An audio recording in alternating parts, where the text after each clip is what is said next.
कौन था जिसने इस प्रेम कहानी को पूरा होने से पहले ही खत्म कर दिया था। सर, मुझे जिस लड़की का फोन आया था जो अपनी पहचान छुपा रही थी, उसने वो कॉल अहमदाबाद के किसी पीसीओ से किया था। उस लड़के ने यह भी बताया था ना कि जयेश और सोनल अहमदाबाद में। जी सर, और उसने ये भी बताया कि शेखर भाटिया नाम का एक सामाजिक कार्यकर्ता है जो घर से भागे हुए कपल्स की मदद करता है। सोनल और जयेश को रहने के लिए जगह भी शेखर भाटिया ने ही दिलवाई। सोनल, जयेश, आओ। अब ये शेखर भाटिया में बता सकता है कि अमित दवे और भावना राठौर कौन है, और अगर उन लोगों ने ही जयेश और सोनल को मारा था तो उनका मकसद क्या था। फारूक, शमशेर से कहो इस शेखर भाटिया का पता लगा।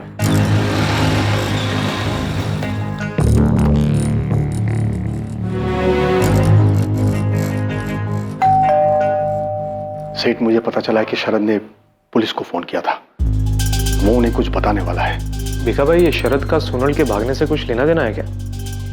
क्या बताएगा उन्हें? नहीं पता, लेकिन कुछ दिनों से उसका बर्ताव बड़ा अजीब सा था। क्या उसे सब कुछ पता है? नहीं बोल पाऊंगा सेठ, लेकिन ये 10 लाख वाली बात भी ऑफिस से ही लीक हुई थी। महेश ने पुलिस के किसी खबरी को बताया था। 10 दिन में सांप पाल के रखे हुए हैं, चैन से शोक भी मनाने नहीं देते।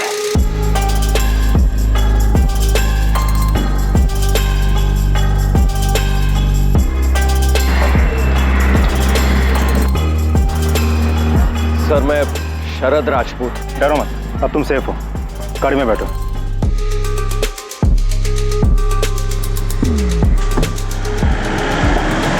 शेखर भाटिया? हाँ, फोटो फोन नंबर कुछ नहीं है, बस इतना जानते हैं कि अहमदाबाद में कहीं रहता है, जो घर से भागे हुए कपल्स की मदद करता है जो अलग बिरादरी में शादी करना चाहते हैं। आप मुझे 24 घंटे का टाइम दो, इसकी कुंडली आपके सामने रख दूंगा। ये जयेश का दोस्त भरत राणा, इससे बात करो, अहमदाबाद में ही रहता है। ये दोनों सोनल और जयेश भी शेखर भाटिया के पास अहमदाबाद ही गए थे। किसी ने तो शेखर भाटिया के बारे में इनको बताया होगा। ये शेखर या तो जयेश का दोस्त होगा या तो सोनल की दोस्त शिल्पा या नताशा में से किसी ने इसके बारे में बताया होगा। मैं उनसे बात करती हूँ, तो तब तक शेखर भाटिया को लेकर।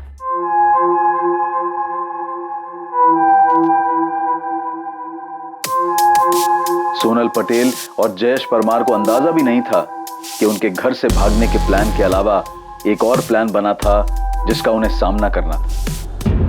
वो प्लान, वो साजिश थी उनकी हत्या की। ये जाहिर था कि कोई उनकी मदद कर रहा था, लेकिन ये भी जाहिर था कि कोई उन्हें मारना चाहता था। कई साजिशें रची गई थी और पुरजोर कोशिश हो रही थी इन साजिशों को अंजाम तक पहुंचाने की। सोनल अपनी हदों को पार कर रही थी और मैंने उसकी मदद की थी सर, लेकिन मैं डर गया था जब मुझे पता चला कि किसी ने उन्हें मार डाला। सीधा और साफ बताओ, तुमने सोनल की क्या मदद की थी और किस बात के लिए उसे आगाह किया था? सर, सोनल मुझे राखी बांधती थी, भाई मानती थी मुझे वो। ये सब हम बाद में सुन लेंगे शरद, सीधे पॉइंट पे आओ। 17 अक्टूबर को सोनल ऑफिस आई थी, तब मैंने उसे 10 लाख रुपए चुराते हुए पकड़ लिया था।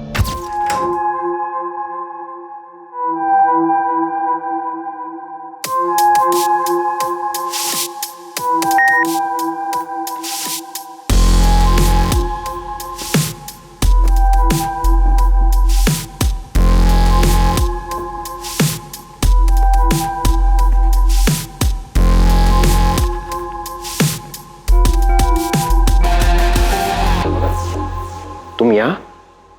और सेठ जी, तुम्हारे पापा कहाँ हैं? भैया वो। और ये क्या कर रही हो तुम?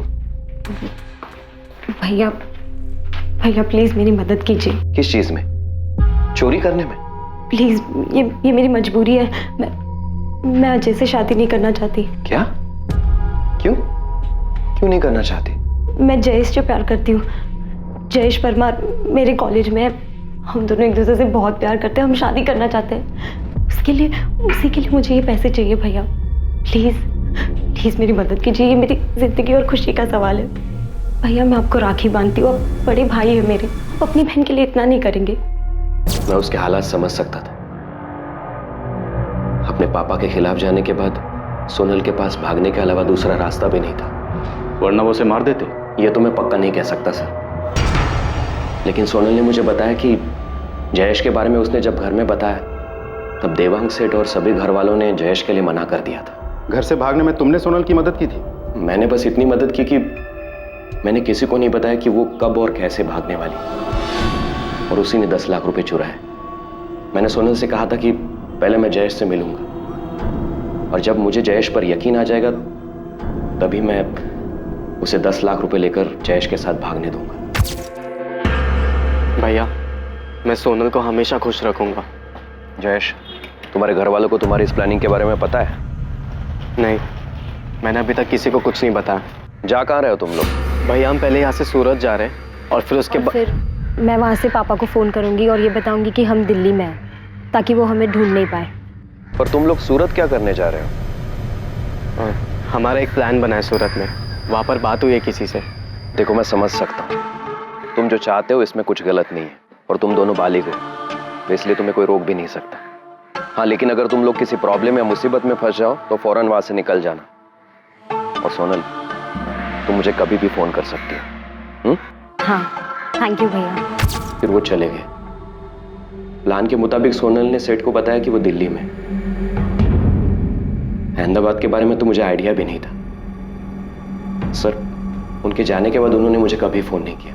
सर, मेरे अलावा कोई और भी है जो उनकी मदद कर रहा था और उसी से ये अहमदाबाद वाली बात बाहर निकली होगी, जिसके बाद दोनों मारे गए। तुम्हें पता है सोनल के पापा और भाई ने उन दोनों को मारा है, तो आधी कहानी बताने का कोई मतलब नहीं बनता शरद। कैसे मारा?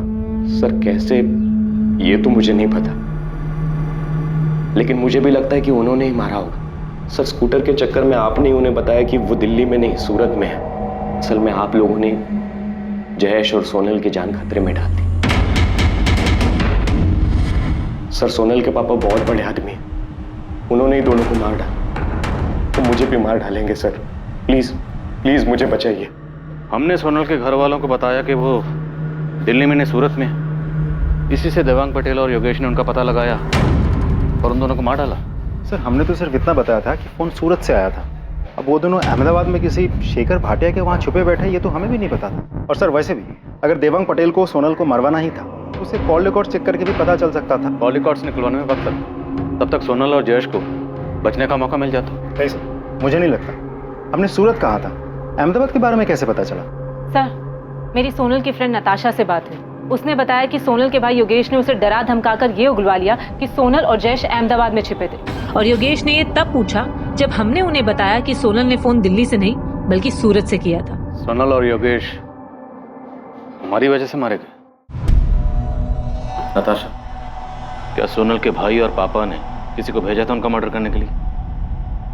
पता नहीं सर, लेकिन जब पता चला कि सोनल ने फ़ोन दिल्ली नहीं बल्कि सूरत से किया था, तो योगेश भैया कॉलेज आए थे मुझसे बात करने और वो बहुत दबाव डालने लगे मुझ पे।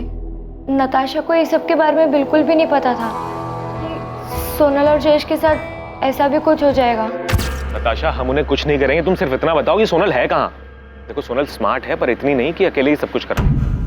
कौन हेल्प कर रहा है उनकी? देखो, अगर सोनल को कुछ भी हुआ ना तो तुम भी प्रॉब्लम में आ जाओगी, इसलिए बताओ कहाँ है वो? वो अहमदाबाद में है। अहमदाबाद में कहाँ है? नहीं पता भैया, पर इतना ही बताया था कि उन्हें अहमदाबाद में छुपने के लिए एक सेफ जगह मिल गई है। हाँ यार, मैंने सब कुछ सोच लिया है। पर तुम दोनों जाओगे कहाँ और रहोगे कहाँ? अहमदाबाद में। अहमदाबाद में कहाँ? है एक जगह जयेश ने ढूंढी है। पर सोनल, उसके बाद का क्या? कब तक भागते रहोगे तुम दोनों ऐसे? इतने पैसे तो लेकर जाएंगे ही कि कुछ दिन और कुछ महीनों तक चुपके रह सके। और इतने पैसे आएंगे कहाँ से? पापा के ऑफिस से। अरे नहीं नहीं नहीं, वो 10 लाख को रख लो, नहीं तो पता चला एक साथ पेमेंट लेने के चक्कर में ये 10 भी गए और महीनों तक चक्कर काटते रहेंगे हम। और सुनो, आज और कल जो है मैं वो साइट पे रहूंगा, तो ये पैसे जो है वो केबिन में रखवा देना, ठीक है? कल 17 अक्टूबर है। मैं पापा के ऑफिस से 10 लाख उठाऊंगी। उसके बाद मैं और जयेश यहाँ से दूर भाग जाएंगे और शादी करके अपना घर बनाएंगे। मुझे बहुत गिल्ट फील हो रहा है। मेरी वजह से योगेश भैया को पता चला कि वो दोनों अहमदाबाद में है। क्या तुम्हारे अलावा भी किसी को पता था कि वो दोनों अहमदाबाद में? नताशा, इस पूरी प्लानिंग में कोई और भी था उनके साथ? मुझे नहीं पता मैम, मुझे तो बस उतना ही पता है जितना सोनल ने मुझे बताया था। साहब, आप देवांग और उसके बेटे को खाली उठाना मत, उनको खूब तोड़ना, खूब मारना उनको। उन्होंने मेरे बेटे को मारा है। अगर उन्हें सजा देनी ही थी तो अपनी बेटी को देते, हमारे बेटे को क्यों मारा? उदय जी, दामिनी जी, अभी हमारे पास कोई ठोस सबूत नहीं है कि देवांग भाई और उनके बेटे ने ही सोनल और जयेश को मारा है। हम पूछताछ कर रहे हैं। अभी हमें सिर्फ इतना पता चला है कि सोनल और जयेश अहमदाबाद में कहाँ रहते थे। हम हर एक पहलू पे नजर रखे हुए हैं। जयेश को इंसाफ मिलेगा, सोनल को भी। सर मुझे लगता है मुझसे बहुत बड़ी गलती हो गई। आप सही कह रहे थे, दोनों बालिग के अपनी जिंदगी जीना चाहते हैं, जीने दो। मैंने फिजूल में इस केस को खोला। पारुल, अब ये सोचने का कोई फायदा नहीं कि हमें क्या करना चाहिए था क्या नहीं। हम सिर्फ इतना पता करना चाहते थे कि जयेश और सोनल सेफ हैं या नहीं, और शायद हमारी इसी कोशिश ने उन्हें खतरे में डाल दिया और कातिल उन तक पहुंच गया। सर हमें किसी भी हाल में दोनों को न्याय दिलवाना चाहिए। जयेश के दोस्त भरत राणा को उठा लो, उसके बाद शेखर भाटिया को, उसके बाद अमित दवे और भावना राठौर को। हमें असली कातिल तक पहुंचना है और उन सब लोगों तक भी पहुंचना है जिन्होंने किसी भी तरह से सोनल और जयेश का कत्ल करने में कातिल की मदद की।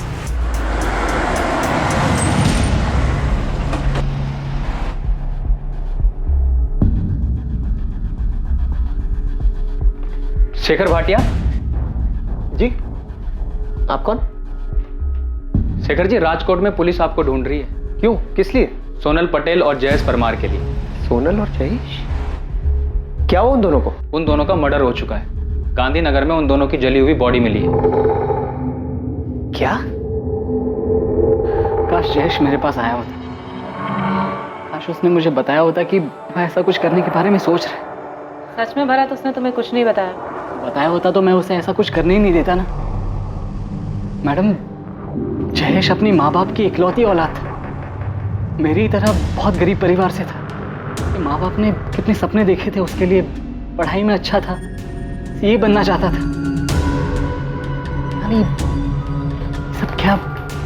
भरत, हम सिर्फ ये जानना चाहते हैं कि सोनल और जयेश शेखर भाटिया तक कैसे पहुंचे, और अगर सोनल के भाई और बाप ने उन दोनों का मर्डर किया है तो वो उन दोनों तक कैसे पहुंचे और उन दोनों को कैसे मारा। आप बताइए, मैं आपकी मदद कैसे करूं जबकि मुझे कुछ भी नहीं पता है सिवाय इसके कि वो मेरा अच्छा दोस्त था। मुझे तो उस पर दुख कम गुस्सा ज्यादा आ रहा है। फाइनल ईयर में था, ये बन जाता अगले साल तक।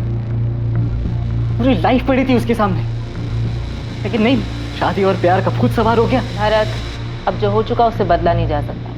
तुम हमें बस। मैडम, मैं भी आपसे यही कह रहा हूँ कि जो हुआ है उसके बारे में मुझे कुछ नहीं पता है।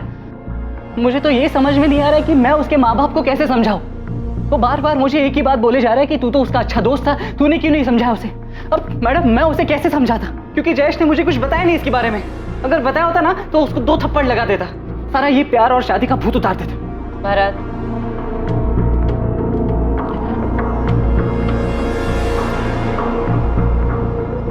सॉरी मैडम, सॉरी मैडम, मुझे इसके बारे में और कुछ नहीं पता है। मैं इससे ज्यादा और आपकी मदद नहीं कर सकता। आपको लगता है कि आपने हमें बताया कि सोनल ने सूरत से फोन किया था और योगेश ने उसकी फ्रेंड नताशा से पता कर लिया कि वो अहमदाबाद में है, और हमने वहां किसी को बेचकर उसे मरवा दिया। अगर ऐसा है तो सबूत लाइए, केस बनाइए या कोर्ट में अर्जी दीजिए, फिर हमसे ये सवाल करना, और तब भी मेरा यही जवाब होगा कि हमने कुछ नहीं किया। समझाए? आपके पास टाइम होगा वेस्ट करने के लिए, हमारे पास नहीं। चलो, अगर आप लोगों ने नहीं भी मारा तब भी ये जानना नहीं चाहेंगे कि सोनल को किसने मारा? ऐसा कैसे हो सकता कि एक बहन मारी जाती है और एक बेटी मारी जाती है, लेकिन भाई और बाप को कोई फर्क नहीं पड़ता?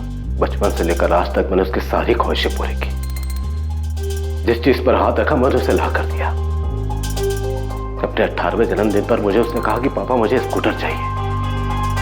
मैंने खुद न जाकर उसे स्कूटर ला कर दिया। आपने अपनी बेटी के लिए जो किया हर माँ बाप अपनी औलाद के लिए करता, लेकिन इससे आपको अपनी बेटी को मारने का लाइसेंस नहीं मिल जाता, वो भी सिर्फ इसलिए क्योंकि वो अपनी पसंद के लड़के से शादी करना चाहती थी।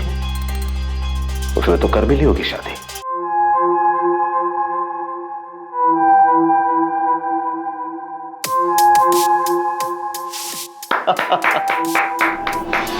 हम उसे सिर्फ इसलिए ढूंढ रहे थे ताकि उसे ये बोल सकें कि उसने जो कुछ किया है ठीक है। अब उसे हमसे ऐसे भागने की या छिपने की कोई जरूरत नहीं। और आप लोगों को लगता है कि मैं आप लोगों की इन बातों पे यकीन कर रहा हूं क्योंकि इसके अलावा आपके पास और कोई चॉइस नहीं है, वरना साबित करो कि सोनल और जयेश को हमने मारा है।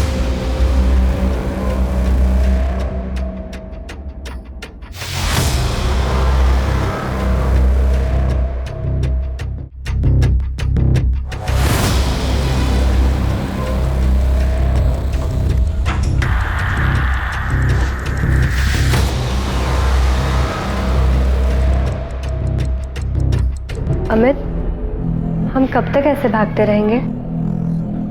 भावना, बस कुछ दिन और, अमित, मुझे लगता है हमें यहाँ से कहीं दूर चले जाना चाहिए। अपने नाम बदल लेने चाहिए ताकि कोई हम तक पहुँच ही ना पाए।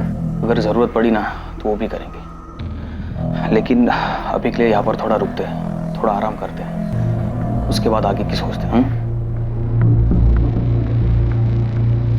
आई एम सॉरी सर, मैं जानता हूँ आप लोग पुलिस ऑफिसर्स हैं और अपनी कार्यवाही कर रहे हैं, लेकिन मेरा काम यह है कि मेरे पास घर से भागे जो कपल्स आते हैं मैं उन्हें अपने यहाँ सुरक्षित रखूँ और उन्हें गारंटी दूँ कि उनकी डिटेल्स किसी को नहीं दी जाएगी। शेखर भाटिया, हमारे पास इन्फॉर्मेशन कि सोनल और जयेश का मर्डर अमित और भावना ने किया। मुमकिन है सोनल के पिता को पता चल गया होगा कि वो दोनों यहाँ हैं और उन्होंने अमित के जरिए दोनों का मर्डर करवा दिया। ये कैसी बात कर रहे हैं आप ऑफिसर? It's not possible. आपको समझना चाहिए कि अमित और भावना खुद अपने घर वालों से जान बचाकर छुपते हुए मेरे पास आए थे, तो वो अपने ही जैसे घर से भागे कपल ये सोनल और जयेश को क्यों मारेंगे? और सच्चाई ये है कि सोनल और जयेश खुद जान बचाकर मेरे पास आए थे। फिर मैंने सोनल और जयेश की शादी करवाई और खुद उनके साथ रजिस्ट्रार ऑफिस में जाके उनकी शादी को रजिस्टर करवाया था।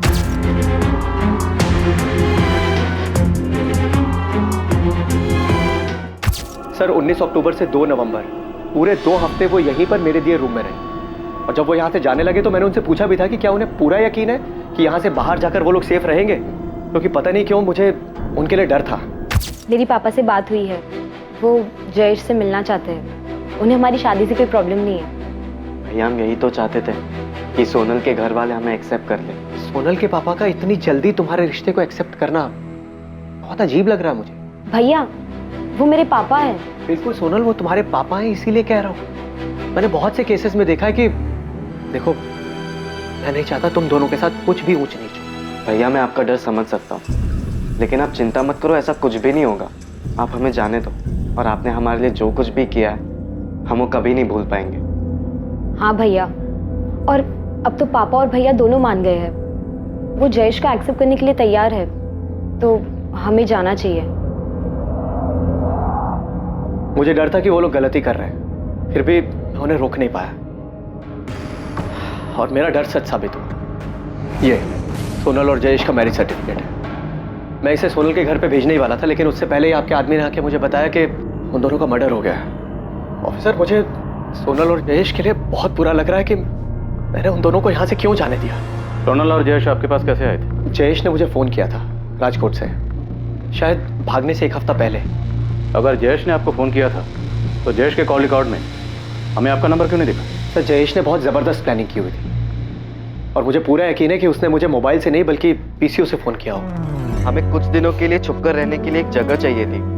क्या आप हमारे लिए कुछ कर सकते हैं? जयेश, कहाँ से बात कर रहे हो? जी सर, मैं राजकोट से बोल रहा हूँ। मैं और सोनल एक दूसरे से बहुत प्यार करते हैं और हम शादी करना चाहते हैं, लेकिन हमारी फैमिलीज हमारे अगेंस्ट है। क्या आप हमारी मदद कर सकते हैं सर? हाँ जयेश, मैं मदद कर सकता हूँ तुम्हारी, लेकिन उससे पहले तुम्हें मुझे अपनी उम्र बतानी होगी। सर, हम दोनों बालिग हैं। मैं 21 साल का और सोनल 20 साल की है। जयेश, सिर्फ बोलने से नहीं चलेगा, तुम्हें मुझे अपना एज प्रूफ देना होगा। तो तुम दोनों में से किसकी फैमिली अगेंस्ट है? मेरी। हम पहले सूरत गए, फिर वहां से सोनल ने अपने पापा को फोन किया।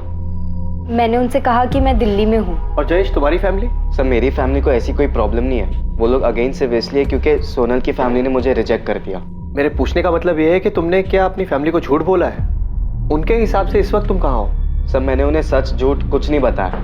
उनके हिसाब से मैं अभी हॉस्टल में हूँ, लेकिन कॉलेज में मैंने लीव एप्लीकेशन दिया। ठीक है, मैंने कल 11 बजे का टाइम ले लिया है रजिस्ट्रार ऑफिस में। कल तुम दोनों की शादी हो जाएगी। सर, मैं पूरे यकीन से कह सकता हूँ कि उन दोनों को सोनल की फैमिली नहीं मारा है, क्योंकि मैंने ऐसे बहुत से केसेस में देखा है कि घर वाले लड़का लड़की को झूठ बोल के घर बुलाते हैं और उसके बाद उन्हें मार देते हैं। पर सोनल की अपनी फैमिली से बात कैसे हुई? क्योंकि सोनल के माँ बाप भाई बहन, यहाँ तक कि उनके लैंडलाइन पर अहमदाबाद से ना कोई फ़ोन आया ना गया। उन दोनों के पास कोई फ़ोन था? जी नहीं, मेरी जानकारी में तो नहीं। दरअसल सर, सोनल और जयेश इन दोनों ने बहुत ज़बरदस्त प्लानिंग की हुई। मतलब पहले घर से भागना, फिर सूरत जाना, और घर पे फ़ोन करके बोलना कि वो लोग दिल्ली में हैं, और उसके बाद मेरे पास आना। मतलब मैंने इन दोनों के जैसे और भी कई कपल्स देखे हैं जो घर से भागते हैं, लेकिन जैसी प्लानिंग सोनल और जयेश ने की थी उसे देखकर मैं भी हैरान था। और शेखर भाटिया, सवाल यह है कि सोनल की अपनी फैमिली से बात कब और कैसे हुई? आपने बताया कि सोनल की फैमिली जयेश को एक्सेप्ट करने के लिए तैयार हो गई और वो दोनों राजकोट अपने घर वापस जा रहे थे। पता नहीं सर, जो उन दोनों ने मुझे बताया वो मैंने आप दोनों को बता दिया। शेखर भाटिया, आपको हमें अमित और भावना की डिटेल्स देनी ही होगी। आप प्लीज मेरा यकीन कीजिए ऑफिसर, अमित और भावना सोनल और जयेश का मर्डर नहीं कर सकते। जिस दिन सोनल और जयेश यहां से गए हैं, ठीक उसके अगले ही दिन वो दोनों भी यहां से चले गए। अगर तुम ऐसे डिटेल्स नहीं दोगे तो हम मजिस्ट्रेट का ऑर्डर लेकर आएंगे, और हम नहीं चाहते कि हम ऐसा करें। आप अच्छे इंसान हैं, अच्छा काम करें, हम भी अपना काम करें। हमें किसी भी तरह से सोनल और जयेश के कातिल तक पहुंचना। अगर इन दोनों का कत्ल सोनल के बाप और भाई ने भी किया तब भी उनके खिलाफ हमें सबूत चाहिए होंगे, और हमारे पास पुख्ता इन्फॉर्मेशन है कि सोनल और जयेश के मर्डर में अमित और भावना शामिल हैं।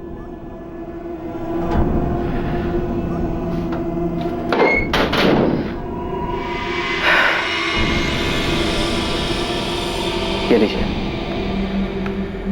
इसमें उन दोनों का भावनगर का एड्रेस है जहां उनकी फैमिलीज रहती है। लेकिन मेरी आप लोगों से रिक्वेस्ट है कि प्लीज इन दोनों के बारे में इनकी फैमिलीज को नहीं पता चलना चाहिए, वरना इनके साथ भी वही होगा जो सोनल और जयेश के साथ हुआ। सर, राजकोट में बैठे जयेश को शेखर भाटिया के बारे में कैसे पता चला कि उनकी मदद कर सकता है? इस शेखर भाटिया की ना कोई वेबसाइट है, ना ऑफिस है, ना कोई प्रचार है। फिर कोई तो था जो उनकी मदद कर रहा था। इतनी प्लानिंग कि सूरत जाएंगे और दिल्ली बताएंगे, मोबाइल फोन यूज नहीं करेंगे, और फिर शेखर को कांटेक्ट करना। रुपेश, हम कुछ तो मिस कर रहे हैं। सोनल और जयेश के लिए हम जिम्मेदार हैं। हमसे ही सोनल के पापा और भाई को पता चला कि फोन दिल्ली से नहीं सूरत से आया था। नहीं सर, आप फिजूल में अपने आप को जिम्मेदार ठहरा रहे हैं। मुझे लगता है ये सारा प्लान पहले ही बन चुका था।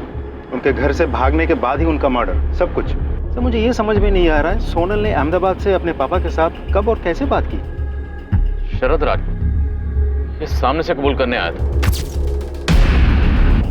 कहीं इंफॉर्मेशन के नाम पर इसने हमें घुमा तो नहीं दिया?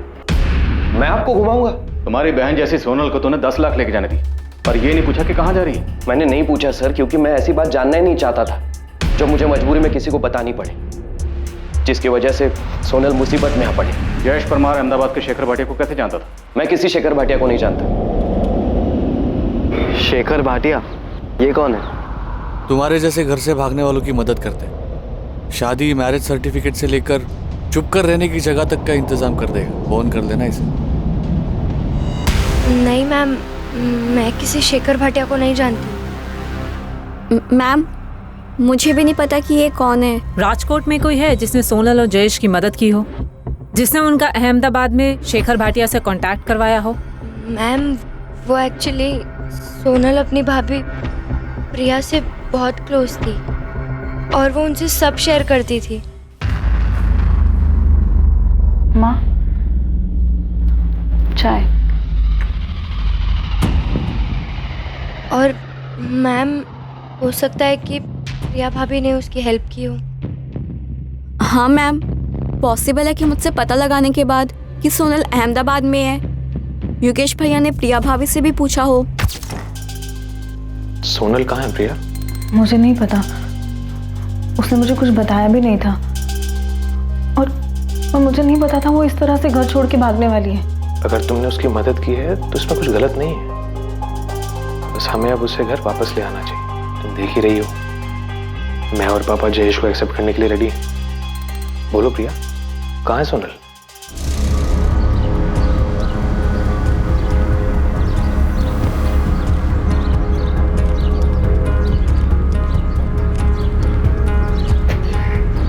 प्रिया, गाड़ी में बैठ। इस बार बातचीत थोड़ी लंबी चली। सेठ, अंदर आ जाओ। हाँ। सेठ, आज सुबह पुलिस वाले मुझे पूछताछ के लिए लेके गए थे। 36 तरीके से 36 सवाल पूछा उन्होंने। ये भी पूछा कि आपके और योगेश के पास कोई दूसरा नंबर है क्या। और सेठ, मुझे नंबर देना पड़ा, वरना वो लोग मुझे छोड़ते ही नहीं। भीखा भाई जी, आप मेरे सबसे ईमानदार आदमी हो। जी सेठ, आपको कोई शक है? नहीं, शरद पे मुझे गुस्सा नहीं है, उसने जो किया सो किया।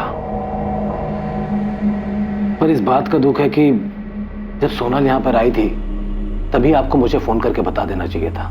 मुझे कैसे पता होता सोनल बेबी ये सब करेगी? वो आपकी लाडली भी थी। अगर उसने कहा कि उसे आराम करना है, केबिन खोल दो, तो मैं मना कैसे कर सकता सेठ?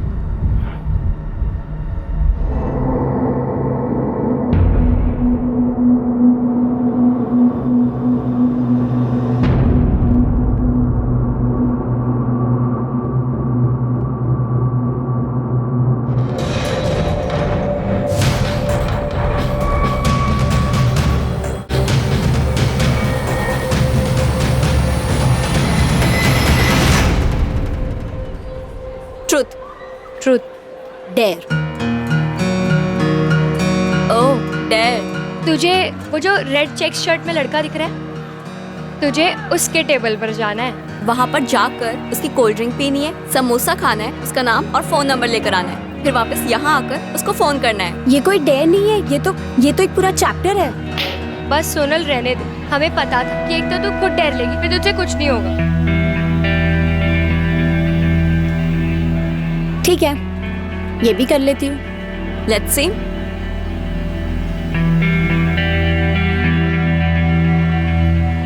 हाय, I am Sonal.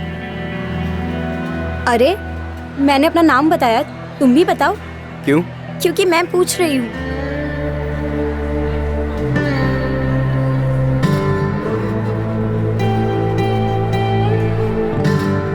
Excuse me, क्या चल रहा है ये सब? समोसा तो बहुत टेस्टी है।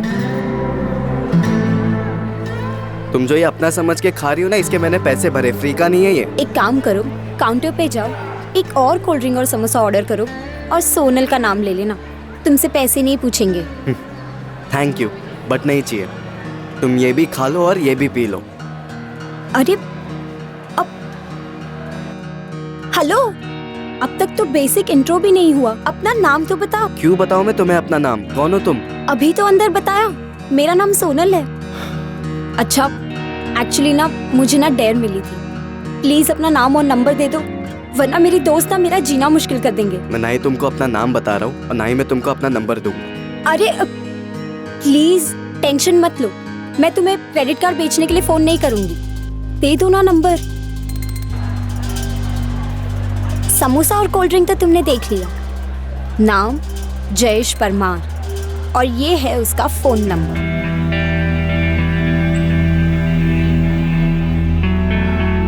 हाय हाय बाय। कितना इंसल्ट। Hello hi hello.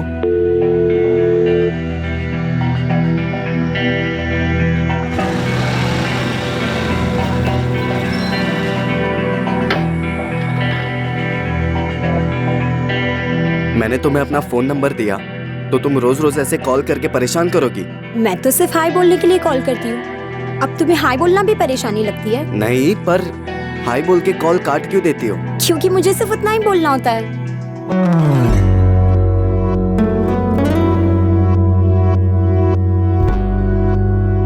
ओह, तो तुम्हें भी कुछ बोलना होता है?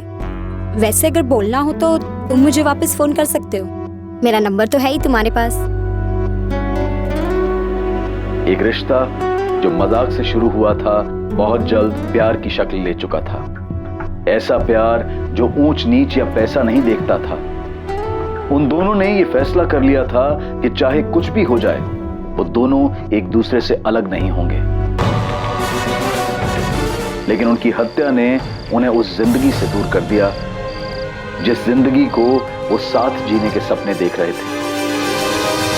नहीं मैम, मैंने सोनल और जयेश की भागने में बिल्कुल मदद नहीं की थी, और अब लगता है कि काश कर दी होती। रिया, तुम अब भी उनकी मदद कर सकती हो, ये बताकर कि तुम्हारे पति योगेश और तुम्हारे ससुर देवांग पटेल ने उन दोनों को कैसे मारा और उन दोनों तक कैसे पहुंचे। वो उन्होंने ऐसा कुछ भी नहीं किया मैम, उन्होंने नहीं मारा है। रिया, जुर्म छुपाना भी एक बहुत बड़ा जुर्म है।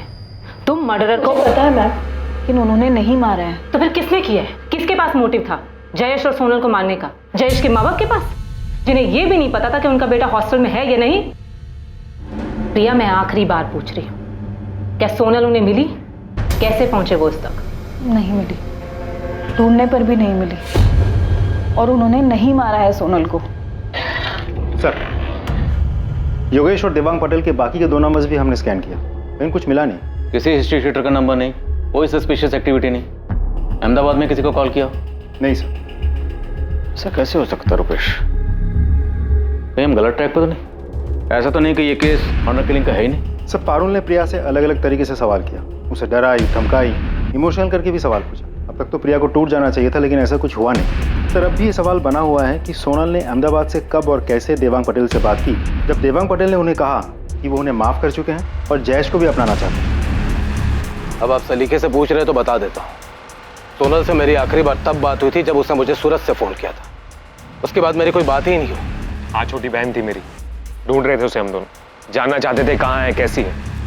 उसे ऐसे घर छोड़ के नहीं भागना चाहिए था। बाप हूं मैं उसका, जल्लाद नहीं, प्यार करता था मैं उससे।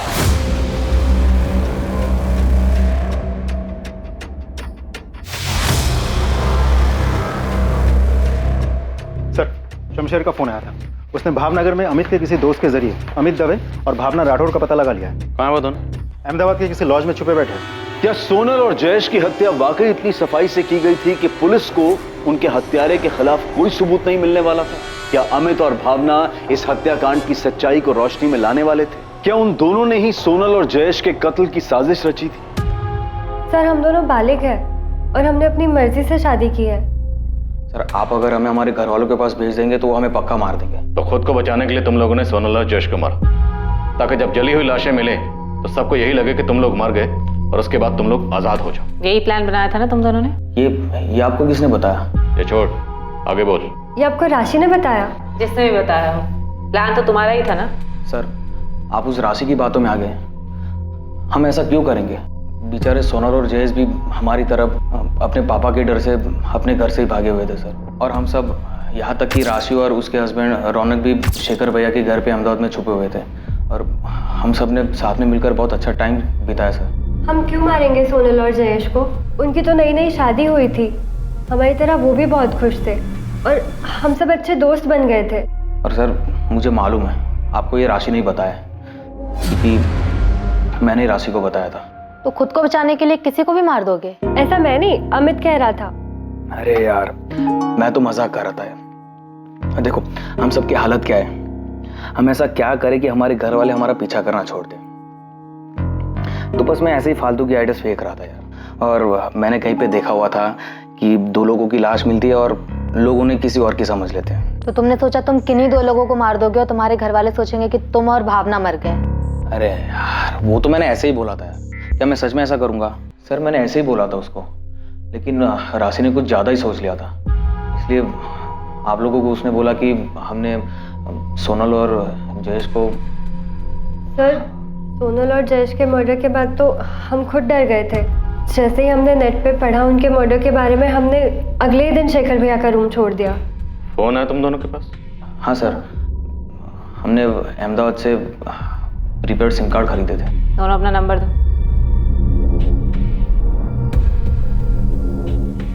शेखर भाटिया, जिसने तुम लोगों को छुपने की जगह दी थी, उसने हमें बताया कि सोनल की अपने पापा से बात हुई थी। सोनल के पेरेंट्स जयेश को एक्सेप्ट करने के लिए राजी थे, इसलिए सोनल और जयेश राजकोट वापस जा रहे थे। जिस दिन उन दोनों का मर्डर हुआ उस दिन तुम दोनों वहीं थे। तुम लोग क्या जानते हो इस बारे में? सर, जहाँ तक मुझे पता है सोनल की अपने पापा से कोई बात नहीं हुई थी। तुम्हें पता है कि सोनल कहाँ जा रही थी? सर, मैं और अमित तब शेखर भैया के रूम पे ही रह रहे थे जब सोनल और जयेश वहाँ से गए। सोनल बता रही थी कि वो गांधीनगर शिफ्ट हो रहे हैं। एरिया का तो अभी पता नहीं, लेकिन गांधीनगर में कहीं लेंगे घर। अच्छा, अपना खुद का? खुद का तो अभी नहीं, देख रहे अभी फिलहाल रेंट पे, शायद बात चल रही है बस। गुड यार, all the best Sonal. Thanks यार। बस एक बार घर ले ले और सब कुछ सेट कर ले, फिर मैं तुम्हें फोन करती हूँ। आना तुम दोनों। बिल्कुल, पक्का आएंगे। सोनल और जयेश गांधीनगर में घर रेंट पे ले रहे थे? हाँ सर। कौन दिलवा रहा था? पता नहीं सर, सोनल और जयेश ज्यादा कुछ बताते नहीं थे। सर, कोई तो था जो उन्हें वहाँ घर दिलवा रहा था। क्या? गांधीनगर में घर रेंट पे? मतलब वो राजकोट जा ही नहीं रहे थे? जी शेखर जी, ये अमित और भावना से अभी अभी हमें पता चला है। इसका मतलब उन दोनों ने मुझसे भी झूठ बोला। पर क्यों? शेखर जी, क्या आप हमें बता सकते हैं कि वो कौन है जो उन्हें गांधीनगर में घर दिलवा रहा था? नहीं सर, इस बारे में तो मुझे कोई आइडिया नहीं है। बल्कि अगर मुझे पहले से पता होता तो मैं खुद वहां जाकर चेक करता कि वहां सब ठीक है कि नहीं। उन्हें इस तरह से अपनी जिंदगी खतरे में नहीं डालने देता सर। एक मिनट भावना, तुमने अभी कहा कि वो गांधीनगर में शिफ्ट करने के बाद तुम्हें कॉल करने वाली थी। बस एक बार घर ले ले और सब कुछ सेट कर ले, फिर मैं तुम्हें फोन करती हूँ। हाँ, उसने कहा था वो कॉल करेगी। और अगले दिन 3 नवंबर को जब हम शेखर भैया का रूम छोड़ के जा रहे थे, मैंने उसे कॉल भी किया था, पर उसका फ़ोन स्विच ऑफ आ रहा था। और अगले दिन पता चला कि उन दोनों का मर्डर हो गया। सोनल का फोन स्विच ऑफ आ रहा था? सोनल के पास फोन था? सोनल और जयेश दोनों अपना फोन राजकोट में ही छोड़कर गए थे? नहीं सर, फोन था। वो दोनों एक ही फोन यूज कर रहे थे। सोनल और जयेश का अहमदाबाद का फोन नंबर पुलिस को एक बड़ी सफलता दिलाने वाला था।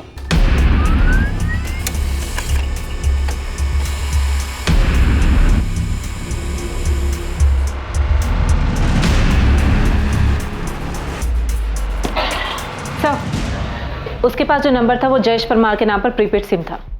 कॉल रिकॉर्ड से कुछ detail? Yes sir, last page पर है। उस रिकॉर्ड से हमें एक अहमदाबाद का नंबर मिला जिस पर रेगुलर बात हो रही थी। और अभी ये नंबर स्विच ऑफ? जी सर, डिटेल मंगवाई है, जल्दी आ जाएगी। अब ये नंबर ही इस केस की बिखरी कड़ियाँ जोड़ेगा। जितनी जल्दी हो सके इस नंबर की डिटेल्स मंगवाओ।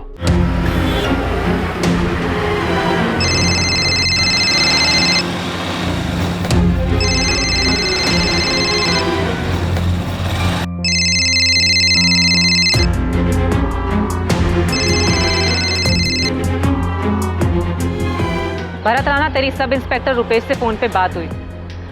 उसके बाद तू मुझसे भी मिला था। हाँ, वो जयेश के बारे में ना। फिर तूने हमें ये क्यों नहीं बताया कि जयेश ने अहमदाबाद आने के बाद अपने और सोनल के लिए एक प्रीपेड नंबर लिया था और तेरे पास भी अहमदाबाद का दूसरा नंबर था जिससे तू हर रोज जयेश से बात करता था। तुझे क्या लगा हम यहाँ तक पहुंच नहीं पाएंगे? पर हम पहुंच गए। अब तू सोच कि तू कहाँ पहुंचेगा।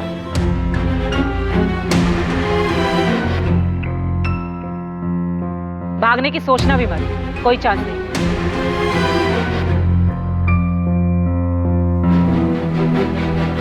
एक्टिविस्ट है ये, तुम्हारे जैसे घर से भागने वालों की मदद करता है। ये शादी, मैरिज सर्टिफिकेट से लेकर छुप कर रहने की जगह तक का इंतजाम कर देगा। फोन कर लेना इसे।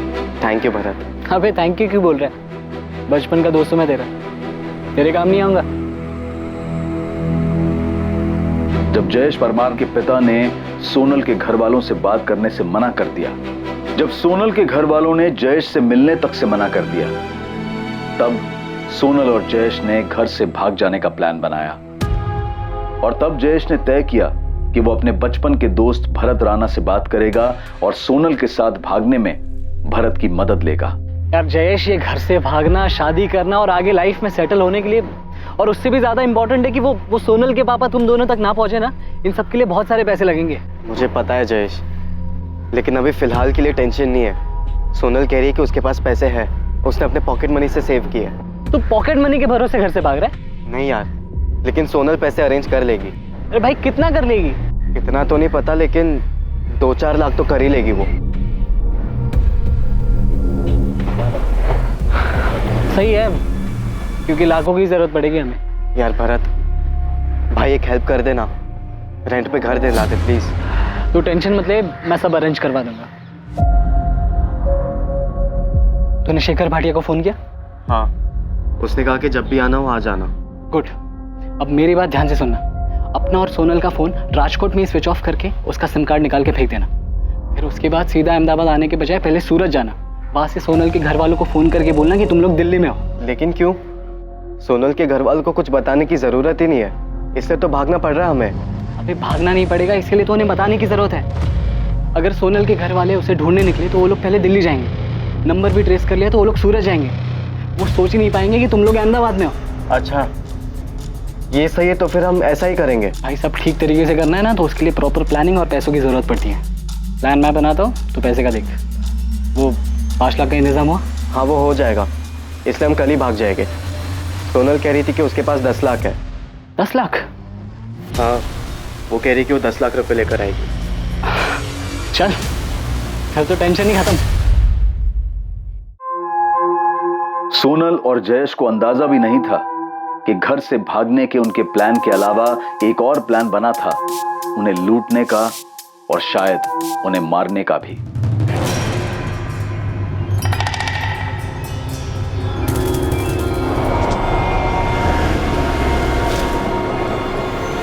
भरत, ये तो हमें कहाँ ले आया है? यहाँ पर मुझे कोई भी घर दिखाई नहीं दे रहा है। कैसे नहीं दिखाई दे? सोनल और जयेश की प्रेम कहानी में एक दोस्त शुभचिंतक बनकर आया, उसी शुभचिंतक ने उन्हें धोखा दिया। भरत राणा, ऐसा क्या हुआ था कि तू बचपन से मदद करने वाला दोस्त मसीहा से सीधा शैतान बन गया? पैसे मिले थे दोनों को मारने के, किसने दिए? देवांग पटेल ने या योगेश ने? देवांग और योगेश ने लालच दिया था या फिर 10 लाख का लालच आ गया था जो सोना लेकर भागी थी? बोल के मत। किसके इशारे पर मारा? क्यों मारा दोनों को? सोनल और जयेश की हत्या की साजिश उनके घर छोड़कर भागने के प्लान के साथ ही रची गई थी। शेखर भाटिया भी इस साजिश का हिस्सा था, वो भी तब से जब जयेश अपने दोस्त भरत से मदद मांगने गया था। शेखर भाई, लड़की बहुत मालदार पार्टी है, राजकोट की बहुत बड़ी फैमिली से। तो उन दोनों को यहाँ लेके आना, हेल्प की फीस 5 लाख बोल दे, उन दोनों को भी मैं यहीं रख दूंगा, पैसा आधा आधा कर लेंगे। नहीं भाई, लड़की बहुत बड़े घर की है, छोटी जगह में रह नहीं पाएगी, इसलिए तो जयेश को अलग से घर चाहिए रेंट पे।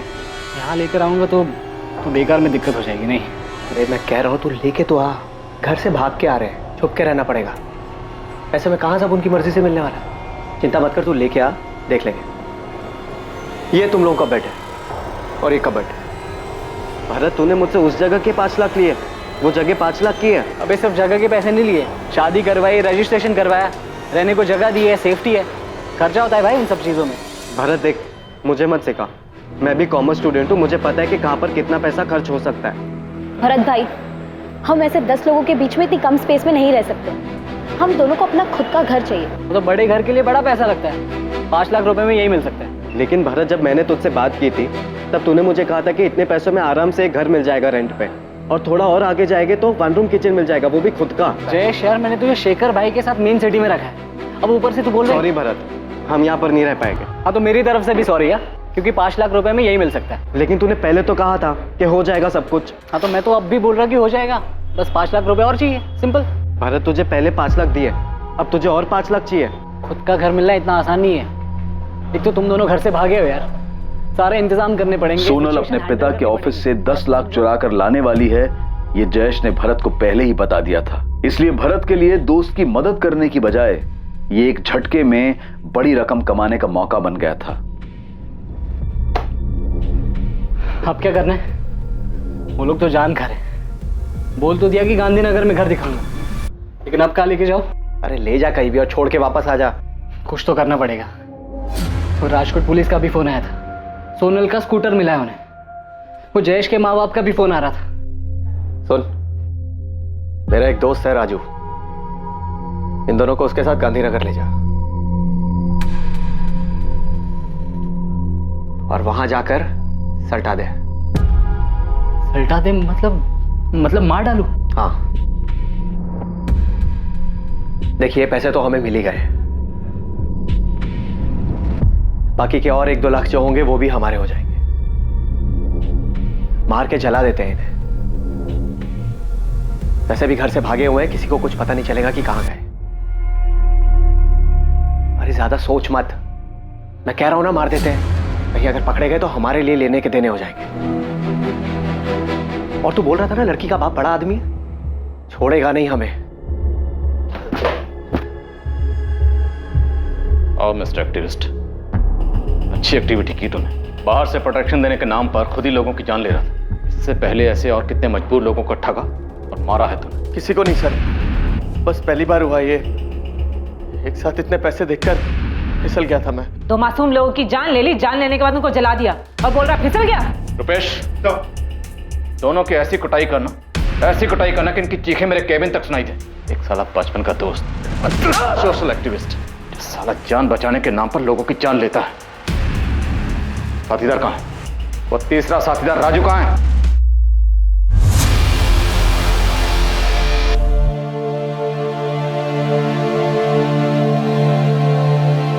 इस प्रेम कहानी में प्रेमियों का घर से भाग जाना तो था, पर ऑनर किलिंग यानी कि सम्मान के लिए की गई हत्या जैसा कुछ भी नहीं था। 2 युवा प्रेमियों के परिवार वाले उनके घर से भाग जाने की प्लानिंग से अनजान थे इस बात से कि एक दोस्त ने पैसों के लालच में उनके बच्चों को मारने का प्लान बनाया था।